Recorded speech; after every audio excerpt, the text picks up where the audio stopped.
And then you have to decide just how Protestant you are. You have entered the lonely, unglorious, and painful stage of being a Berean Trinitarian.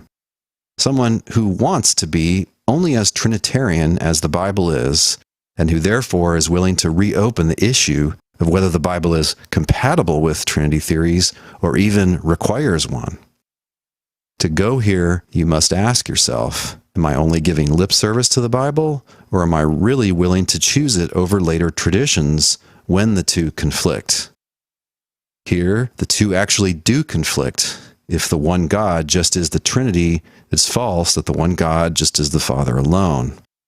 And if the one God just is the Father alone, then any triune God theory is false. On this, you can see my Trinities podcast 248. So which, if either, does the Bible, and let's be honest, the New Testament, teach? Honestly, it's not that hard to tell. Once you realize this and actually agree with New Testament theology as against later triune God theories, you are no longer a Trinitarian in your theology. But you still are socially in the officially Trinitarian realm.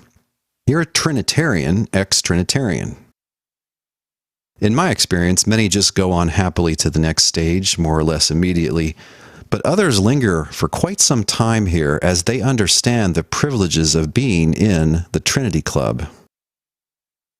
If you're such a person, you're now in what the Simpsons' Ned Flanders would call a dilly of a pickle.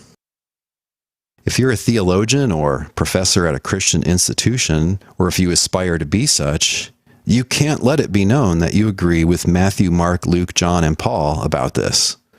You observe that everyone who wants to be a part of the evangelical scene, or the Catholic or Orthodox or Reformed scenes, must salute the Trinity language every so often, whatever they actually think. This is all that's ever been required for membership in the Trinity Club. The system works on what you'll, in various ways, say yes to.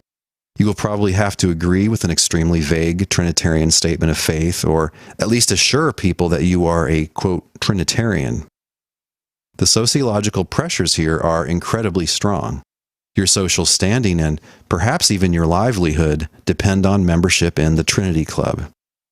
You may fear that it is a kind of social suicide to admit that Trinity theories get the Bible wrong, and it's unthinkable that you should use the U word, Unitarian, to describe your views. To do this is to tattoo a giant red U on your forehead. You can't be hired by any mainstream Christian church or educational institution. You can't speak at events, and Christian publishers will not touch your books with a 10-foot pole. You'd be a theological leper. At this point, many will choose to keep their heads down. They are now aware of the privileges afforded by membership in the Trinity Club and can see that there is a steep practical price in coming out as a non-Trinitarian Christian. After all, you got those degrees and you landed that job, and your family depends on your having that job and or access to these venues. I was here around 2002 to around 2007, although it took me a while to realize it. It wasn't that hard for me to move on, honestly, as I had an academic job at a secular university, and for whatever reason, I'm the sort of person who doesn't care all that much about what others think. It would have been much harder if I were more embedded in the evangelical establishment. I did, after coming out, to some extent get blackballed in the Christian professional academic circles I then inhabited. But I threw caution to the wind, and I did what many, many others have done before. I became a Unitarian Christian whistleblower, someone who wants everyone to know what I've, after much work, learned about the New Testament. That there in the New Testament, the one God is the Father alone, not the Father, Son, and Spirit. God's Messiah is a man, the unique servant of the one God, the God of Israel, and the Spirit is just that. It's God's Spirit. It's no more a person in addition to God than your spirit is a person in addition to you. And the personification of God's Spirit in various texts are only that, personifications. Traditions have misled us on these matters, and we need further reformation using the guidance of the New Testament. But one can stay at this Trinitarian, ex-Trinitarian stage indefinitely. Some people have a lot to lose, but honestly, some people just aren't very brave and greatly fear the real or imagined consequences. To stay here, you simply keep your head down and leave matters vague. You can say most, if not all, of the traditional language, mentally giving it your own interpretation, and let people believe that you, like all good Christians, supposedly believe in the triune God. If you like, you can carefully define the word Trinitarian so that your views count as Trinitarian, even though you don't believe that in the one God there are three divine persons. After all, ever since the term Trinity was introduced around the year 180, some have understood the Trinity not to be a triune God, but rather a heavenly triad consisting of God, aka the Father, and then His Son and His Spirit, whatever exactly that is. In this way of speaking, God is not the Trinity, but rather the founding member of it. So just keep your head down. You can fit into the broad Trinitarian tradition. Ignore the topic, go about your normal work, and hope that no one presses you on exactly what you mean when you say that you're Trinitarian. But if you do this, you're choosing your own status and perhaps also more tangible goods over truth. You're staying on the sidelines while the New Testament is routinely misread, and your silence contributes to a culture of confusion.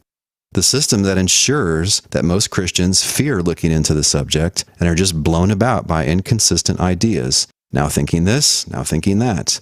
You're standing with Catholic traditions, going back to that 381 Council, against the apostolic message of the New Testament books. You're choosing Calvin over Paul, Augustine over John, Aquinas over Matthew, Gregory of Nyssa over Mark, and Gregory of Nazianzus over Luke. Like Calvin and Luther, you're as much a disciple of certain church fathers as you are of the apostles. Like the Council of Trent, you're aiding and abetting the forces that hold in check the badly needed processes of reformation, of correcting Christian traditions by the light of the Bible. How will you face Jesus? How will you explain why you chose reputation over the message of Jesus' handpicked messengers? You used to think you could have it both ways, Paul and Calvin, John and Augustine, but now you can see the conflicts between the New Testament and triune God speculations. This is your time to spend your influence. Will you use your voice? Will you say no to confused and confusing post-biblical traditions? If so, whether or not you use the you word, you're a Unitarian Christian. Welcome. It's not a currently popular place to be, but you will enjoy a good conscience and good fellowship. And you are now free to discuss the fact that New Testament theology and Christology actually make sense on their own without the help of later ideas. You can pull up a seat, stay, and enjoy the view. The New Testament authors are not darkly hinting at a triune God. Paul and company are not murmuring occult authors who hide their deep mysteries from the masses by encoding them as an obscure subtext which can be discerned only by the privileged few. We can now focus on what these authors focus on, the astounding fact that a man can be God's Messiah. The man attested to you by God with deeds of power, wonders, and signs that God did through him, whom the prophet John calls the Lamb of God who takes away the sin of the world. The man who, incredibly, God has appointed to judge the world, and who has been exalted to rule at God's right